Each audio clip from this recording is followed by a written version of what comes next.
بسم اللہ الرحمن الرحیم۔ بنی اسرائیل میں ایک قتل ہو گیا، قاتل کون ہے اس کا پتہ نہیں چل رہا تھا۔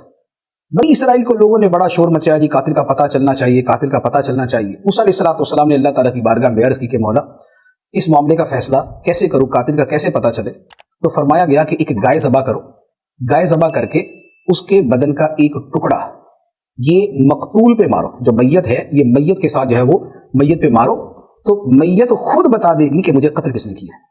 اب جب موسیٰ علیہ السلام نے فرمایا کہ یہ کرو، اب انہوں نے کہا کہ یہ تو اوپر سے حکم آ گیا، یہ تو اللہ تعالیٰ نے فرما دیا، تو اب تو کرنا پڑے گا، اور کیا تو قاتل کا پتہ چل جائے گا، تو اب کیا کریں؟ تو اب انہوں نے آگے سے کہنا شروع کر دیا، موسیٰ علیہ السلام آپ تو مذاق کر رہے ہیں، یہ کون سی بات ہوئی کہ گائے ذبح کی جائے، اس کا جو ہے نا وہ گوشت کا ٹکڑا جو ہے وہ میت کو مارا جائے، یہ تو ایک مذاق والی بات ہو گئی۔ موسیٰ علیہ السلام نے فرمایا کہ میں اللہ کی پناہ مانگتا ہوں کہ میں مذاق کروں، میرا مذاق سے کوئی تعلق نہیں۔